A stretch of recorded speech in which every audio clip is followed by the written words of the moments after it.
PM Modi. Mahakumbh एकता, समता और समरसता का संगम, युवाओं के जुड़ने से स्वर्णिम भविष्य सुनिश्चित, पीएम मोदी बोले।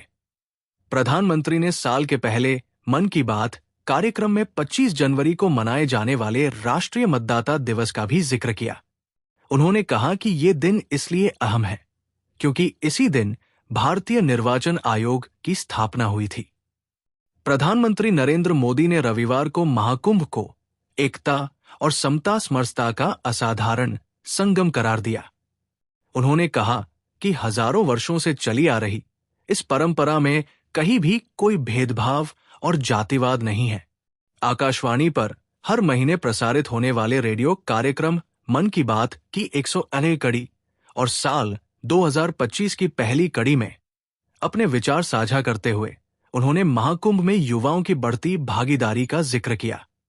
पीएम मोदी ने कहा कि जब युवा पीढ़ी अपनी सभ्यता के साथ गर्व से जुड़ जाती है तो उसकी सभ्यतागत जड़ें और मजबूत होती है और तब उसका स्वर्णिम भविष्य भी सुनिश्चित हो जाता है।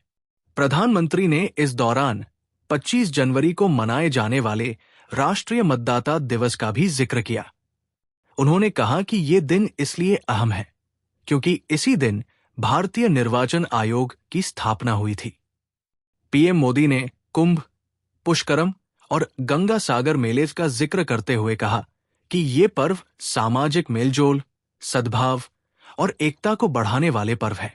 उन्होंने कहा कि ये पर्व भारत के लोगों को भारत की परंपराओं से जोड़ते हैं।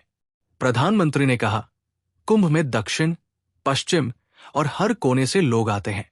कुंभ में गरीब और अमीर सब एक हो जाते हैं और सब लोग संगम में डुबकी लगाते हैं, एक साथ भंडारे में प्रसाद ग्रहण करते हैं। तभी तो कुंभ एकता का महाकुंभ है।